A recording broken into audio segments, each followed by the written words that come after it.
Pois é, e hoje o tema nós vamos estar trabalhando sobre os 7 choros de José. É isso mesmo. Vamos estar caminhando aí sobre a história de José, né, vendo com detalhes aquilo que aconteceu na vida de José. E você pode participar, pode ligar 3253-3320, falar ao vivo aqui conosco, compartilhar ali a sua luta, a sua dificuldade. Os pastores já estão aqui, né, disponíveis para estar te ajudando. Ou pode também ligar no 3209-3301, opção 1. 3209-3301, opção 1, e deixar ali a sua mensagem, a sua pergunta, é super bem-vinda. Quero começar aqui. Bom dia, Pastor Rogerinho, seja bem-vindo. Obrigado. E só trouxe a Cristina, que bom que você veio, Cristina. Bom demais, né, Carol? Tá aqui de novo. Privilégio ter você aqui. Não, o privilégio é meu. Lembrando que Pastor Guerra e Pastor Rogério Goulart estão aí no encontro com pastores. Isso. E por isso que eles não estão aqui, mas estão muito bem representados. Obrigado. Né? E antes de a gente entrar nos 7 choros de José, eu estou com uma participação aqui de uma telespectadora, a Jaqueline de Belo Horizonte. Ela queria fazer uma pergunta para vocês. Bom dia, eu gostaria de uma orientação de vocês. Como que eu faço para ajudar uma pessoa que tem a síndrome do pânico? Ela é cristã, mas não consegue se libertar de maneira alguma. Obrigado. Pastores, como que a gente pode estar ajudando a Jaqueline a ajudar alguém que está aí vivendo essa síndrome do pânico? Bom, Jaqueline, primeira coisa, a gente precisa de ter paciência, né? Porque a gente está lidando com síndrome e a pessoa ela tem uma dificuldade muito grande de sair da situação. Primeira coisa que você precisa fazer é fazer com que ela entenda que ela precisa de um tratamento. Isso aí é o ponto base, né? É o ponto principal. Ela precisa de um tratamento. Um tratamento a nível clínico, tá? Então ela precisa de procurar um psiquiatra para poder estar acompanhando, poder estar passando uma medicação para ela, porque muitas das vezes a pessoa ela não consegue, ela não dá conta das questões dela, das situações dela, e o remédio ele ajuda nisso, né? Ele não vai resolver o problema dela, mas vai amenizar os sintomas, né? Então ela precisa de uma medicação, precisa de um acompanhamento clínico, psiquiátrico. Se possível também, é importante um tratamento também com psicólogo, né? Ou seja, uma psicoterapia, uma terapia, né? Então ela precisa se conscientizar disso, né? Ela é cristã, ela precisa entender que Deus ele também usa, né? Esses instrumentos, né? Aqui, que são os médicos, né? Os especialistas que estudam para isso. Então ela precisa, né, de ter esse entendimento. E aí você pode estar conversando com ela, né? Trazendo essa clareza para ela. Tá? Porque antes dela procurar talvez uma cura interior, né, uma ministração específica, é importante então ela estar procurando um auxílio clínico, né, para que possa estar amenizando então os sintomas dessa síndrome. Certo. E no caso da pessoa estar mais resistente, como agir? Olha, está precisando de ajuda, mas não quer. A pessoa que ela está vivendo a síndrome, ela realmente precisa, como a Cris deixou bem claro, e aí a entrevista anterior também nós vimos uma psicóloga falando exatamente isso, ela precisa de uma intervenção imediata, porque o organismo ele deixou de produzir determinadas substâncias que ele precisa, e essas substâncias elas precisam ser inseridas no organismo de alguma forma, Carol. Então, já que o organismo não produz, ela precisa receber isso de uma forma externa, que é, no caso, os medicamentos. Se ela não recebe essa medicação, para que ela tenha um equilíbrio, né, dentro do seu sistema endócrino, né, ela vai ter mais dificuldades e ficar mais doente.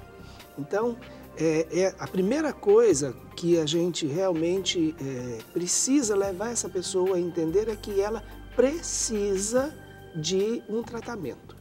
E se ela está resistente, aí nós temos que orar, dependendo do nível de relacionamento, né, que a pessoa tem, essa pessoa que quer ajudar, né, nós até falamos até ontem a respeito do ajudador. Então, se você é essa pessoa que se propõe a ajudar, dependendo do nível de relacionamento que você tem com essa pessoa, é importante você usar até a sua autoridade.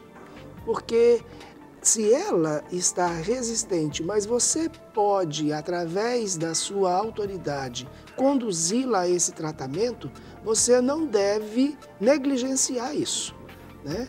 Então, às vezes, o convencimento é difícil, porque a pessoa fica realmente resistente e até ela não tem ânimo pra a nada, característica da síndrome, né? É. Então pode ser, ela vai ficar com medo de sair, vai ficar com medo de ir ao médico, vai ficar com medo de tomar remédio. Então ela pode desenvolver a síndrome e o pânico em diferentes áreas.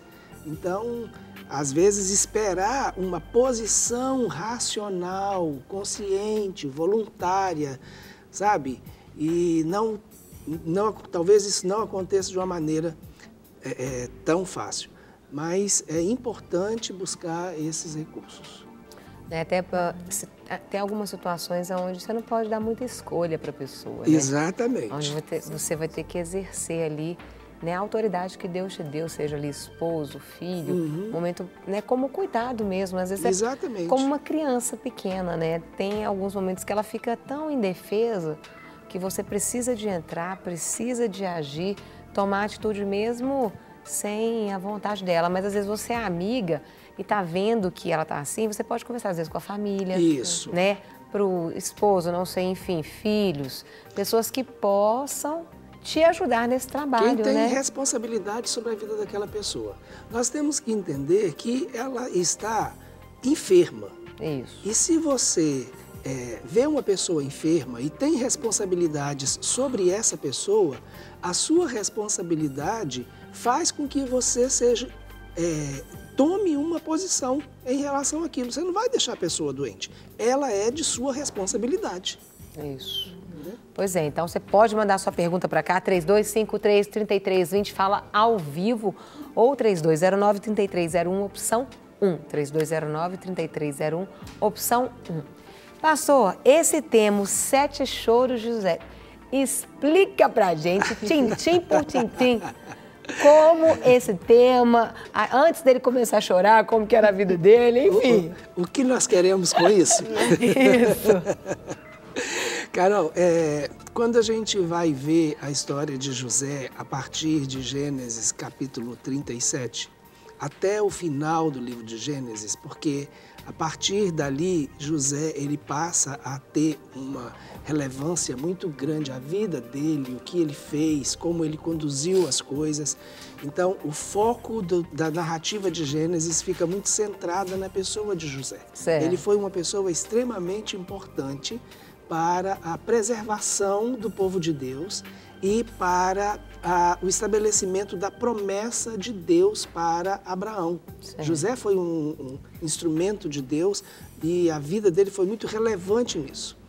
Quando nós olhamos essa narrativa, né, sobre a história de José, nós observamos que José, por 7 vezes, ele chora.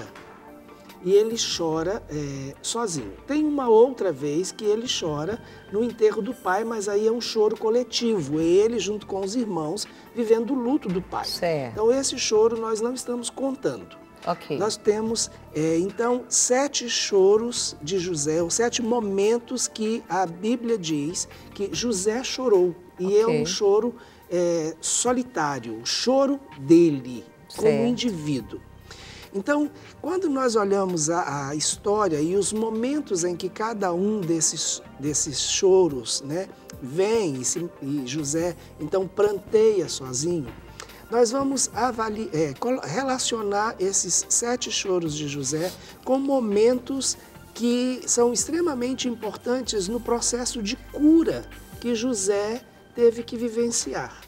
Então, o que nós queremos com esse tema e que nós vamos abordar durante esses próximos dias é exatamente falar a respeito dos processos de cura. Como nós vivemos um processo de cura na alma. E estamos tomando como base a história de José. Então, José, para nós, ele vai ser o pano de fundo. Um personagem bíblico que vai servir como referência para nós trabalharmos esse processo da cura de uma ferida. E é extremamente interessante, e a gente vai falar a respeito disso hoje, o contexto onde se estabelece essa ferida. José foi ferido? Como ele foi ferido? Né? Ele foi ferido pelos seus próprios familiares. Aí está a base da ferida. Certo. Agora, ele... Pessoas muito próximas, exatamente, né? E que é normalmente o que acontece. Não que seria pessoas, às vezes, para proteger. Isso, às vezes sim. No caso de José, nem tanto. Né? Não, nem mesmo. Haviam algumas questões, e é isso que a gente quer abordar. Porque as pessoas que nos ferem são as pessoas realmente que estão mais próximas. Não é alguém lá do Afeganistão que vai me ferir emocionalmente aqui. Né? Quem vai me ferir emocionalmente aqui pode, de repente, ser a Cris, que trabalha comigo todos os dias, né? Pode ser a minha esposa, que está comigo todos os dias. Então, são as pessoas mais próximas. E com José aconteceu exatamente isso. Então, nós queremos ver, primeiro, antes de entrar nessa sequência da cura, a gente ter um entendimento dessa ferida. Ter um entendimento do contexto onde essa ferida se estabelece. Sim. E eu queria hoje ler um texto, já que o Guerra não está aqui. Ele é nosso leitor oficial do quadro Clínica então, da Alma. Para o pastor Guerra, né? 3. Ler um texto que vai trazer um pano de fundo a respeito dessa ferida no contexto familiar. Tá? Em Gênesis 37, a partir do versículo 2, ele diz assim: esta é a história de Jacó. Sendo José de 17 anos, apacentava os rebanhos com seus irmãos. Sendo ainda jovem, andava com os filhos de Bila e com os filhos de Zilpa, mulheres de seu pai, e trazia más notícias deles a seu pai. Israel amava José mais do que a todos os seus outros filhos, porque era filho da sua velhice, e fez-lhe uma túnica de várias cores. Vendo seus irmãos que seu pai o amava mais do que a todos os outros seus irmãos, odiaram-no e já não podiam falar com ele pacificamente. Esses 3 versículos, eles nos dão muitas informações a respeito desse contexto familiar que José vivia e que foi exatamente o local da sua ferida. E nós vamos ver que muitas das coisas que estão nesse texto são situações que fizeram com que os outros tomassem a iniciativa de fazer o que fizeram com José. Né? Então, nós vamos tentar abordar isso. Uma das coisas que eu queria ressaltar antes de a gente começar a falar sobre essa estrutura familiar é que o texto ele começa falando sobre esta é a história de Jacó. E aí ele começa a falar de José. Então, o texto ele nos dá uma ideia, aquilo que eu falei com você, né, no princípio, de que José ele é o continuador da história de Jacó. Certo. Né? Então, Abraão recebeu uma promessa, passou essa promessa a Isaac, passou essa promessa a Jacó. E essa é a história de Jacó. José, então, era jovem. Então, nos dá a ideia de que a história de Jacó só tem continuidade por causa da pessoa de José. Então, José é um personagem extremamente importante nesse contexto. E mesmo sendo importante, ele não ficou livre das feridas e livre dos problemas familiares. É verdade.